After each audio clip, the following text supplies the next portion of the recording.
dark figure, painted atop a frozen landscape, trudged along through snow.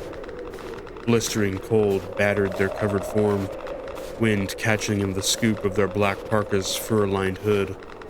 They held it in place, over frosty ski goggles, while a free hand clutched tightly a crackling device. Its speaker emitted a frantic cry, alerting that trundling figure while snowflakes took flight and brushed over them.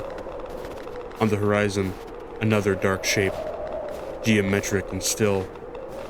It grounded the interloper, declaring firmly that the sky and land were indeed still distinct in this place, even where they touched.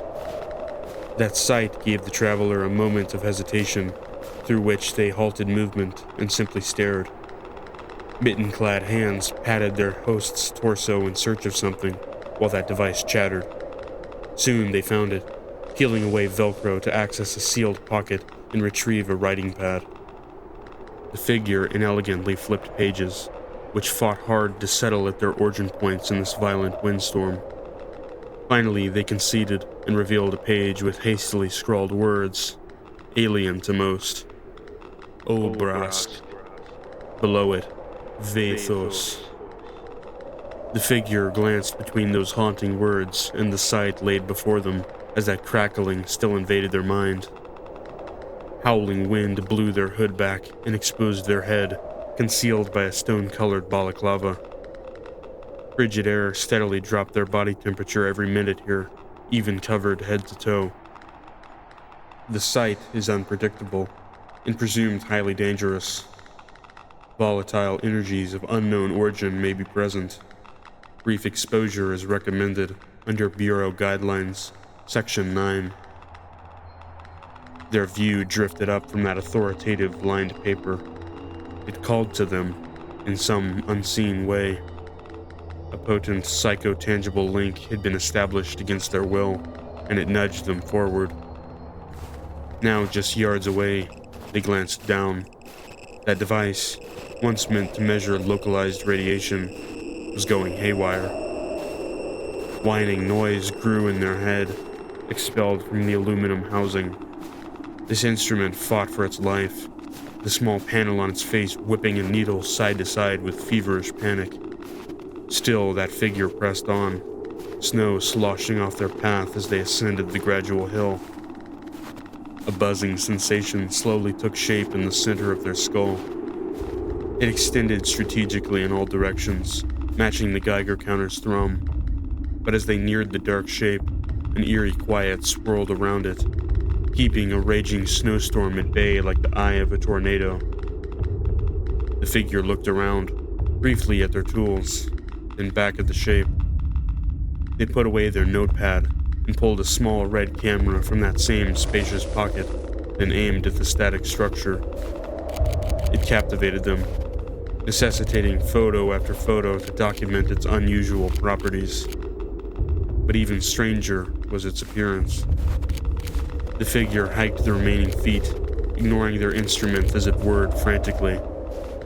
As they stood before it, its haunting presence loomed over them with intense majesty.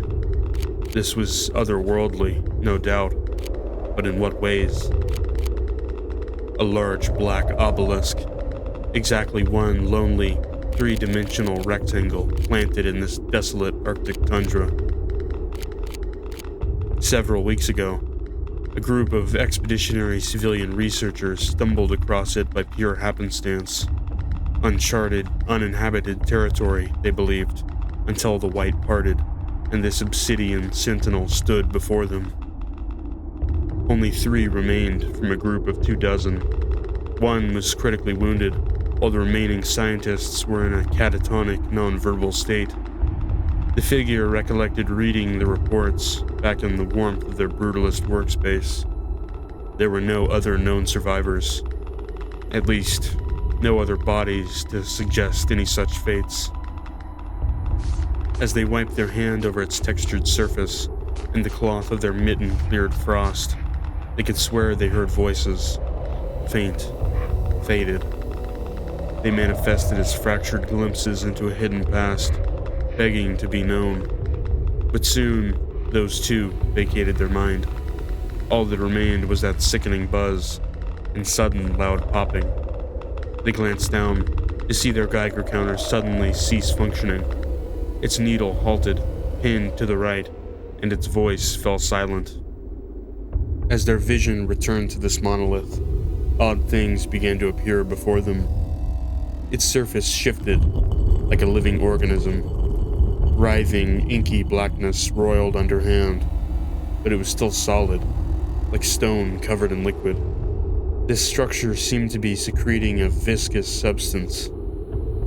They pulled their hand away, feeling mild resistance, and stared at it. Where their hand had been had slowly morphed into a glyph, a crude depiction of something, which gradually activated a repressed directive of some kind. One by one, other glyphs and fully formed words appeared, rising from this gravity-defying liquid while the figure quickly grabbed their camera again to document them.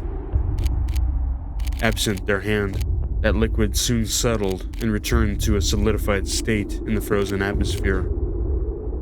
None of its presented words triggered any sort of recognition.